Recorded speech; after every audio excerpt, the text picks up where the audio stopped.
And just what do you think you're doing, Grandma? This is a live fire range, not a bingo hall. Get your mop and bucket out of here before you get yourself hurt. The words, sharp and dripping with condescension, sliced through the dry desert air. The small crowd of young Marines, all bravado and freshly starched uniforms, chuckled nervously. They stood in a loose semicircle, their eyes darting from the source of the insult. A barrel-chested sergeant named Miller with a jawline as rigid as his beliefs, to its target. She was a woman who seemed to have been designed by time to be overlooked. Her hair was a tapestry of silver and gray pulled back in a simple, functional bun. Her uniform was not the crisp Marpat camouflage of the others, but the plain, gray fatigues of the base's civilian maintenance staff. Her hands, wrinkled but steady, rested on the handle of a heavy-duty push broom. She had been sweeping the accumulated brass casings from the concrete walkway behind the firing line, her movements slow, methodical, and utterly silent. She didn't flinch. She didn't look up. She didn't offer a single word in her own defense. The only acknowledgement of the sergeant's outburst was a fractional pause in the rhythmic scrape of her broom against the concrete, a beat of silence that was more profound than any shouted reply could ever be. But on the observation deck overlooking the advanced sniper range, General Davies saw it. He saw the woman's stance. It wasn't the tired posture of an elderly janitor. It was a stillness, a centeredness, a perfect economy of motion that was as familiar to him as the scent of gunpowder. He saw the way her feet were planted, shoulder-width apart, a foundation of unshakable balance. He leaned forward, his eyes narrowing, a forgotten memory stirring in the deep archives of his mind. If you believe that true respect is earned in silence and proven by action, type competence in the comments below. The world of the rifle range was a carefully orchestrated symphony of controlled violence. It was a place of absolutes, of metrics, of pass or fail, hit or miss. Sergeant Miller was a conductor who believed volume was the only measure of control. He strutted along the firing line, his voice a constant, grating percussion instrument, correcting grips, berating postures, and cultivating an atmosphere of fear that he mistook for respect. His prejudice was not born of malice, but of a profound and unshakable ignorance. To him, the world was neatly categorized. There were warriors, and there were support staff. There were the important and the invisible. The woman with the broom, in his rigid taxonomy, fell so far into the latter category that her very presence near his sacred firing line felt like a personal affront, a contamination of his martial sanctuary. He saw her gray uniform and saw weakness. He saw her age and saw irrelevance. He saw her silence and saw subservience. His assumptions were the armor he wore, protecting a fragile ego that thrived on the perceived inadequacies of others. And so he pressed his advantage, his voice rising to ensure everyone could witness his magnanimous authority. "I'm serious, ma'am. We're qualifying with the M210 today. This isn't a joke. We can't have civilians wandering around." He gestured vaguely toward the far end of the range, as if shooing a stray animal.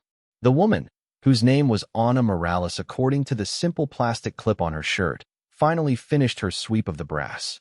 With the same deliberate, unhurried pace, she maneuvered her large waist bin toward a collection point, her back remaining to the sergeant. Her silence was a canvas, and onto it, Miller and his young charges painted their own narratives of dismissal and pity. They did not see the ghost of a legend moving among them. They saw only a janitor. The crisis began not with a bang, but with a flicker. On the 1,000-meter line, where the elite reconnaissance Marines were preparing for their cold bore qualification, the brand-new, multi-million-dollar optical targeting system went dead. The massive screen that displayed windage, mirage, and target data blinked once, twice, and then settled into a screen of digital static. A collective groan went up from the line. The civilian technician, the only one certified to work on the finicky system, was 2 hours away at another base. For Sergeant Miller, it was an embarrassing logistical failure in front of his men and, worse, in front of the observing General Davies. Panic began to curdle his professional demeanor. He barked orders into his radio, his voice tight with frustration. He paced back and forth, glaring at the inert piece of technology as if his anger alone could will it back to life. It was in this small bubble of chaos that Anna Morales paused her work. She stood perfectly still, her head cocked slightly, her gaze fixed not on the large, dead screen, but on the small, unassuming junction box at its base. Her eyes, which had seemed weary and distant moments before, now held a focus that was sharp, analytical, and intense. She saw what the frantic Marines and their blustering sergeant had missed: a tiny, almost imperceptible misalignment in the primary data cable housing, a subtle stress point caused by the desert heat expanding the metal frame. It was a flaw a technician would find after an hour of diagnostics, but it was a flaw a master craftsman would feel in their bones. She set her broom carefully against the wall and began to walk toward the firing line. Her approach was silent and direct. She moved with a purpose that seemed to stand in stark defiance of her gray uniform. As she neared the malfunctioning equipment, Sergeant Miller finally noticed her. His frustration found an immediate and convenient target. "That's it. I told you to leave," he boomed, stepping to intercept her. "This is a restricted area. Are you deaf?" Anna didn't stop. She didn't even look at him. Her eyes were locked on the junction box. She raised a hand, not in supplication or defense, but to point, her index finger steady and certain, indicating the source of the problem. Miller glanced at where she was pointing, saw nothing but a mess of cables, and his face flushed with rage. "Are you kidding me? You think you can just wander over here and point at things? You're a janitor." The insult was a physical thing, hanging in the hot, still air. It was then that a new voice cut through the tension, calm and authoritative. "Let her look, Sergeant." It was General Davies, now standing just a few feet away, his gaze unreadable. Miller snapped to attention, his anger instantly replaced by terrified obedience. "Sir." Anna, ignoring the exchange entirely, knelt down. Her hands, which the Marines had only seen gripping a broom handle, now moved with a surgeon's precision. She didn't need tools. Her thumb and forefinger found the locking collar on the data cable. She applied a specific, practiced pressure, a slight counterclockwise turn to release the tension, a fractional push to reseat the pins, and a firm clockwise twist that ended with a quiet, satisfying click.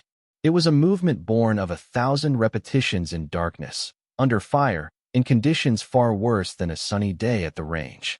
The massive screen above them flickered once, then burst to life, displaying a crystal-clear image of the distant target, the data streams scrolling perfectly.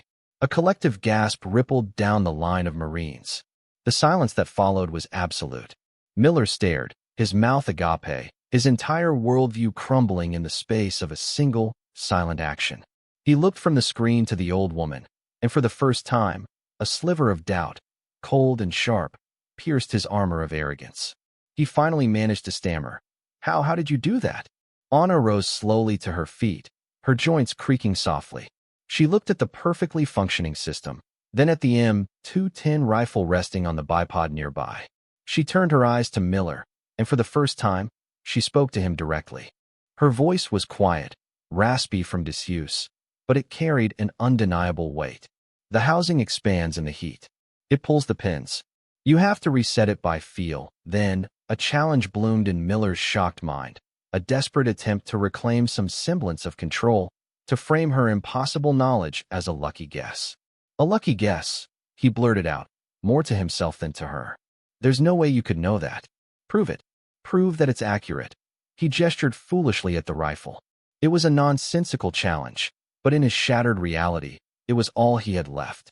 Anna looked at the general, who gave her the slightest, almost imperceptible nod. She walked to the rifle. The moment her hands touched the cold steel of the weapon, the janitor vanished. Her posture changed. Her shoulders squared. Her grip was flawless, her cheek weld perfect. She wasn't holding a tool. She was reuniting with a part of her soul. She ignored the advanced optics, her eye finding the iron sights as if by instinct. She took one deep, controlled breath, let half of it out, and the world seemed to slow down. The range fell into a deafening, reverent hush.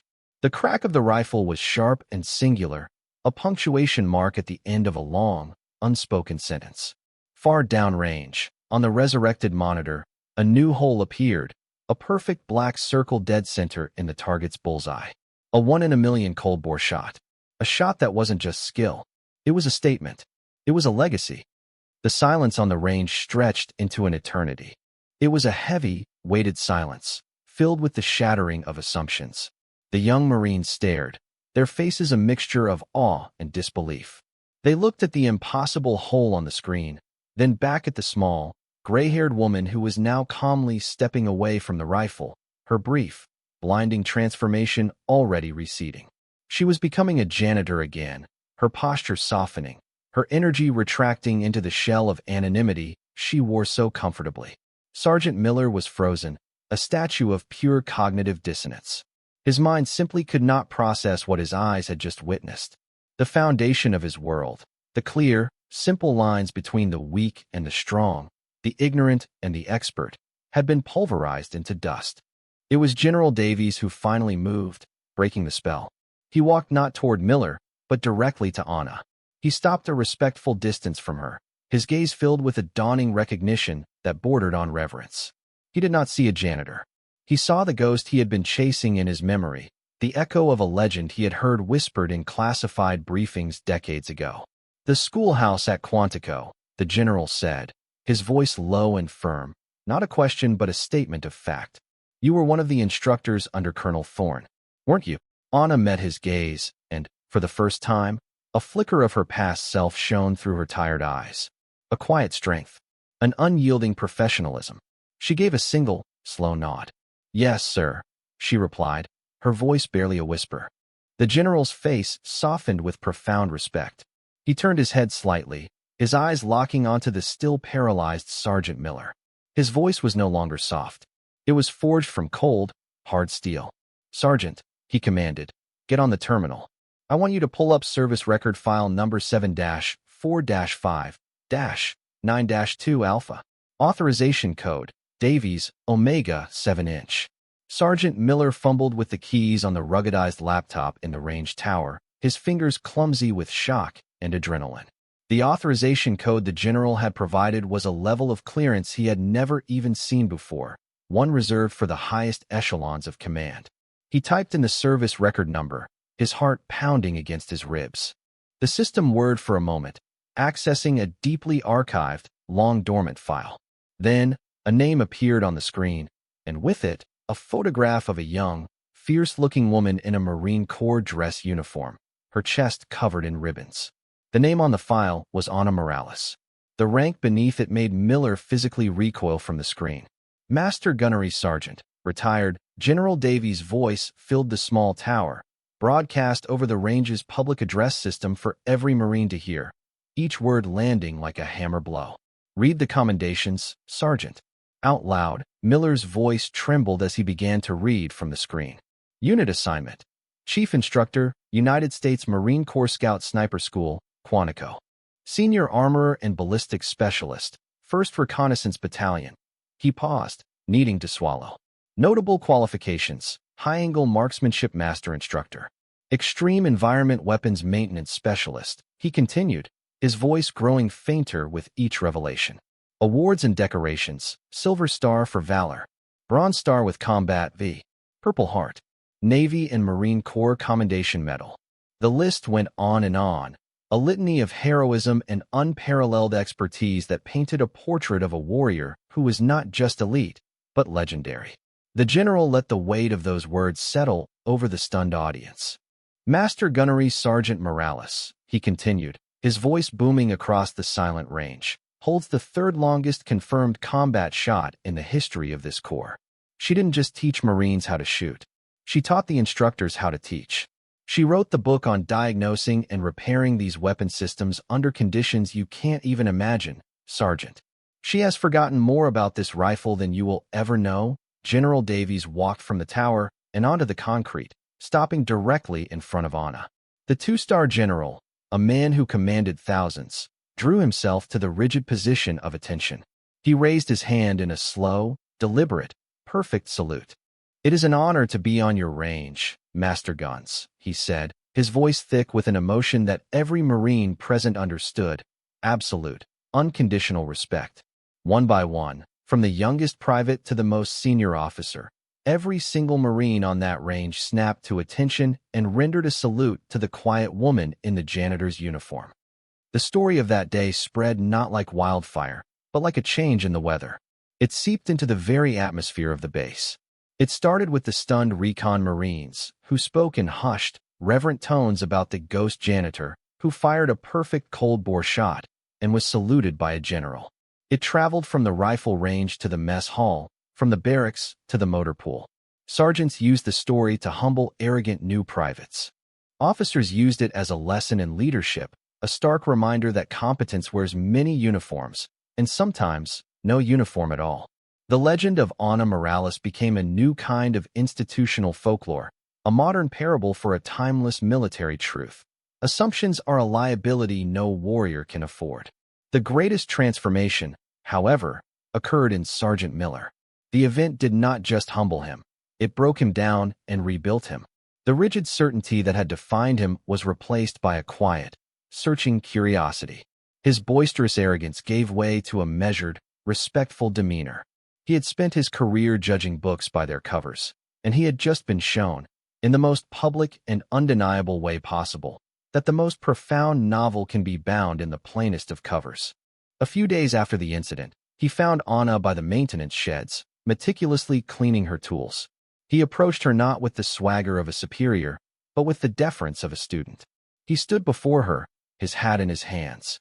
"Master Guns," he began, his voice barely audible. "There is no excuse for my behavior. I was ignorant, and I was disrespectful. I am truly sorry." Ana paused her work, wiping her hands on a clean rag. She looked at the sergeant, and for the first time, she offered him a small, almost imperceptible smile.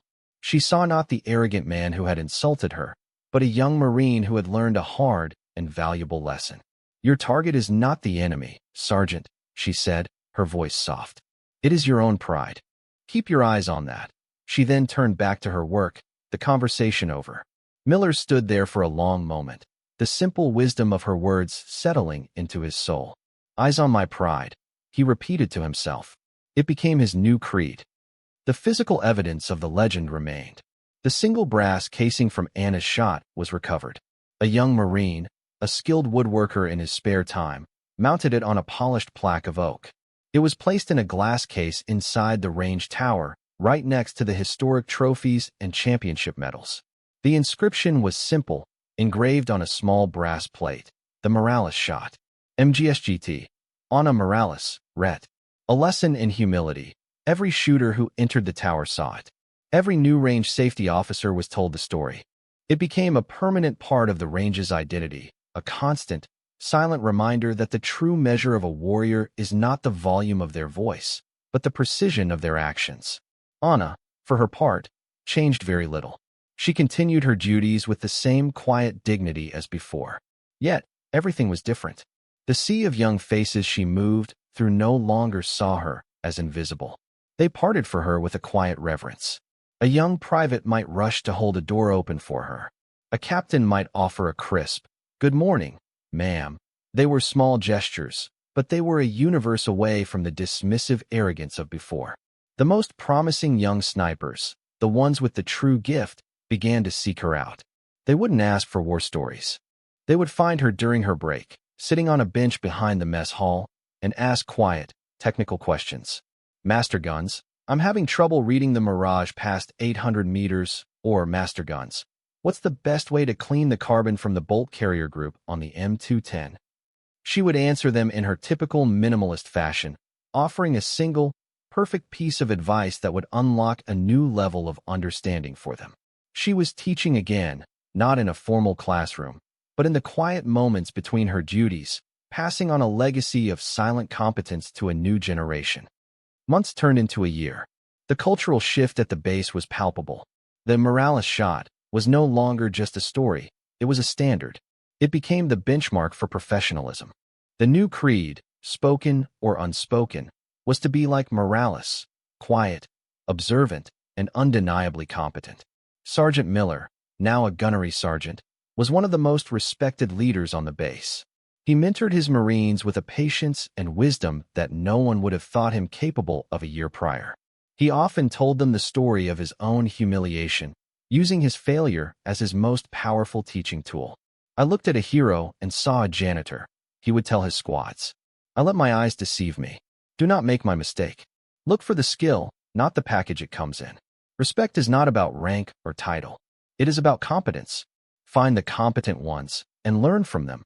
No matter what uniform they wear, the lesson had taken root, and it was growing strong.